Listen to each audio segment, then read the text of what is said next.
White balance is functionally adjusting the camera to correct the input of colors to your photograph. Now let's cover 3 truths. First truth is, if you set your camera to behave like it has daylight film in it, you will actually see the light for the way it really is. The daylight setting shows you the real light. It won't lie to you when you use the daylight setting. Truth number 2 is, remember the movie A Few Good Men? When Jack Nicholson on the witness stand and strongly blurted out, "You can't handle the truth." Well, in truth, our brains can't either. And we do not see the real light in some cases. You really don't see it. Our brain tends to make certain colors appear white more than not. For example, an incandescent light bulb is yellowish. We don't see that. Not so much, really. Truth number 3 is we want our cameras to lie to us as well. We want the white balance control to tip the color scale of light that discolors our photographs back to the white levels. I'll repeat, we want to use the white balance controls on the camera to tip the color scale of light that discolors our pictures back to the white levels, where we like it, hence the word white balance. This is the reason for understanding white balance on your camera.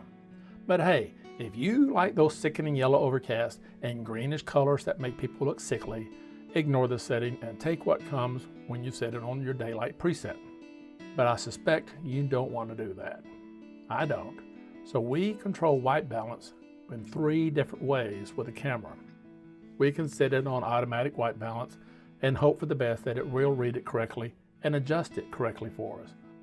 We can use a preset and nail it right where we want to get it, at least we hope we'll nail it and get it precisely the way we want to have it. Or we can use a custom white balance and fully control it the way we want it to be. What you're looking at here is some photographs of some bad white balance effects. It is actually not setting your white balance correctly for the light you do have it in. It's a mess. Things can go wrong very quickly. Let's take a quick overview of what we're going to be looking at in this entire white balance lesson. First, we're going to need to identify the light types. So when you walk into a room or location, you'll know by just knowing the lights that you're looking at, even though our brain is fooling us, that we'll know what color of light it should be showing the camera for real, even though we can't see it, and we'll make adjustments for it. Operate the presets, so we'll know where they are on your camera and which one to select and when.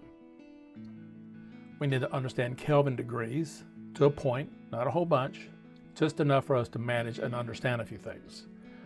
We're going to learn how to set a custom white balance for when we need to use it. You might be surprised how often you really might want to use it. And we're going to look at some optional white balance tools that we can get a hold of.